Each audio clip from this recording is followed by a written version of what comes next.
সিঙ্গাপুরের যে এই অবিশ্বাস্য অর্থনৈতিক উত্থান, মানে প্রায় ৫০ বছরে একটা দেশ তৃতীয় বিশ্ব থেকে একেবারে প্রথম বিশ্বের কাতারে চলে গেল, এর মূলে তো লি কুয়ান ইউ এর নেতৃত্ব, তাই না? হ্যাঁ, মানে তার ভূমিকা তো অস্বীকার করার উপায় নেই। আজ আমরা একটু গভীরে যাব। লি কুয়ান ইউ এর আত্মজীবনী from third world to first, আর সাথে অনলাইন রেডিটের কিছু আলোচনা নিয়ে বাত করব। ঠিক। মূল লক্ষ্য হল সিঙ্গাপুরের সাফল্যের কারণগুলো একটু খতিয়ে দেখা।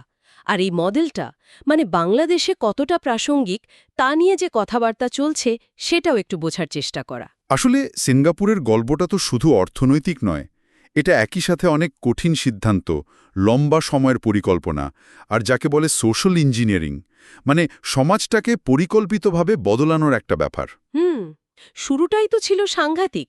মালয়েশিয়া থেকে হঠাৎ আলাদা হয়ে যাওয়া, জাতিগত দাঙ্গার ভয়। একদম। সেনাবাহিনী বলতে কিচ্ছু ছিল না। লি কুয়ান ইউ তো তার বইয়ে লিখেছেন, ইসরায়েলের মতো দেশের সাহায্য নিতে হয়েছিল, তাও গোপনে। ভাবা যায়। আবার ধরুন, কুয়ালালামপুরে যখন ওই জাতিগত দাঙ্গা হলো, তার আঁচ এখানেও পড়ল। ব্রিটিশরা চলে যাবে বলল, বিরাট ধাক্কা কিন্তু। ঠিক এখানেই লি কুয়ান ইউর ওই বাস্তববাদী দিকটা বেরিয়ে আসে। ডাচ অর্থনীতিবিদ অ্যালবার্ট উইনস্যামিয়েস তার পরামর্শ কিন্তু খুব কাজে দিয়েছিল। হ্যাঁ, দুটো প্রধান জিনিস বলেছিলেন তিনি, তাই না? এক হলো কমিউনিস্টদের শক্ত হাতে দমন করা। আর দ্বিতীয়টা বেশ মজার, স্ট্যামফোর্ড র্যাফলসের মূর্তি সরাতে বারণ করেছিলেন। ঔপনিবেশিকতার প্রতীক হলেও বিদেশিদের কাছে এটা ছিল একটা আস্থার জায়গা। মূল কথা ছিল সাহায্যের আশায় না থেকে নিজের পায়ে দাঁড়ানো। এবং তারা কিন্তু বসে থাকেনি। ওই যে ব্রিটিশ ঘাঁটিগুলো ছেড়ে গেল, সেগুলোকে দারুণভাবে কাজে লাগালো। সিম্বাওয়াং শিপইয়ার্ড হলো, স্যান্টোসা দ্বীপকে একদম ট্যুরিস্ট স্পট বানিয়ে ফেলল। আর ইকোনমিক ডেভেলপমেন্ট বোর্ড, মানে ইডিবি, ওটার ভূমিকা তো বিশাল। হ্যাঁ, বিদেশি বিনিয়োগ আনা, প্রযুক্তি আনা, হংসুই সেনের মতো লোকেরা দারুণ কাজ করেছিলেন। ইডিবি থেকেই তো পরে ডিবিএস ব্যাংক বা জুরং টাউন কর্পোরেশন জেটিসি হলো। কিন্তু কোয়ালিটির ব্যাপারে কোনো আপোষ ছিল না, তাই তো? ওই যে বিসিসিআই ব্যাংক। হ্যাঁ, বিসিসিআই বা ন্যাশনাল ব্যাংক অব ব্রুনাই এদের কিন্তু লাইসেন্স দেয়নি, কারণ তাদের কাজকর্মে অসততার গন্ধ পেয়েছিল। পরে তো দেশের রিজার্ভ সামলাতে জিআইসি তৈরি হলো। আচ্ছা, এই যে এত অর্থনৈতিক সাফল্য, এর সাথে তো বেশ কিছু কড়া সামাজিক আর রাজনৈতিক নীতিও ছিল। শ্রমিক ইউনিয়নগুলোর ওপর নিয়ন্ত্রণ ছিল তো। লি কুয়ান ইউ নিজে তো এক ইউনিয়ন নেতার সাথে সংঘাতে জড়িয়েছিলেন, পি সুপাইয়া। আবার দেখুন, এনটিইউসিকে কিন্তু সরকারি শক্তিশালী করল। হ্যাঁ, কর্মীদের জন্য স্বাস্থ্যসেবা, বাচ্চাদের ডে কেয়ার, এমনকি হলিডে রিসোর্ট পর্যন্ত। একদম। মডেলটা ছিল একটু অন্যরকম। ওয়েলফেয়ার স্টেটের চেয়ে পরিবারের দায়িত্বের ওপর জোর দেওয়া। অনেকটা কনফিউশীয় ঘরানার চিন্তা আর কি। আর দুর্নীতি, সেটার বিরুদ্ধে তো একেবারে জিরো টলারেন্স। সেটাই। সিপিআইবি, মানে দুর্নীতি দমন সংস্থাটাকে সরাসরি প্রধানমন্ত্রীর অফিসের অধীনে আনা হলো। খুব ক্ষমতা দেওয়া হলো।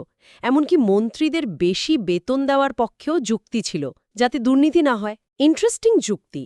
এছাড়া বিভিন্ন জাতিকে মিশিয়ে রাখার জন্য প্ল্যান করে আবাসন বানানো, মিডিয়ার ওপর নিয়ন্ত্রণ, অনেক কিছুই ছিল। তো এইসব মিলিয়ে যে মডেলটা দাঁড়ালো, সেটাই এখন প্রশ্ন, এটা কি অন্য কোথাও চলবে, যেমন বাংলাদেশে? রেডিটে তো এই নিয়ে বেশ আলোচনা চোখে পড়ল।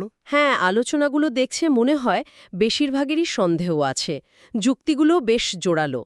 অনেকেই বলছেন বাংলাদেশের বাস্তবতা অন্যরকম। দুর্নীতি, প্রাতিষ্ঠানিক দুর্বলতা, এগুলো তো আছেই। লি কুয়ান ইউয়ের মতো নেতা পাওয়াটাও তো সহজ না। ঠিক। কেউ কেউ বলছেন সিঙ্গাপুর নিজেই একটা ব্যতিক্রম, এটাকে কপি করা মুশকিল। আর তাছাড়া গণতন্ত্রের একটা আকাঙ্ক্ষা তো আছেই। ক্ষমতা এক হাতে বেশি দিন থাকলে তার বিপদও তো আছে। যদিও উল্টো মতো আছে, কেউ কেউ হয়তো ভাবেন দ্রুত উন্নতি করতে হলে ওই রকম শক্ত হাতের নেতৃত্বই দরকার। তাহলে মূল ব্যাপারটা কি দাঁড়ালো? সিঙ্গাপুরের সাফল্যটা আসলে অনেক কিছুর যোগফল। নির্দিষ্ট পরিস্থিতি, লি কুয়ান ইউয়ের মতো নেতা, সামাজিক শৃঙ্খলা, লম্বা সময়ের পরিকল্পনা আর দুর্নীতির বিরুদ্ধে ওই কড়া অবস্থান। একদম।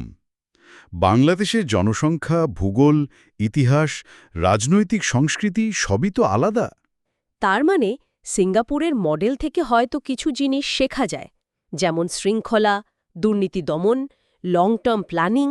হ্যাঁ, শেখার তো আছেই, কিন্তু পুরো মডেলটা কপি পেস্ট করা সম্ভব না। প্রত্যেক দেশকে নিজের পথ নিজেকেই খুঁজে নিতে হয়। এই অনলাইন আলোচনাগুলোও তো সেটাই বলছে। মডেল অনুসরণ নাকি নিজের পথ তৈরি, কোনটা জরুরি? এটাই হয়তো আজকের আলোচনার শেষে ভাবনার বিষয়। উন্নয়নের জন্য কি কোনো রেডিমেড মডেল লাগে, নাকি নিজেদের শক্তি দুর্বলতা বুঝে নিজেদের মতো করে পথ চলাই আসল?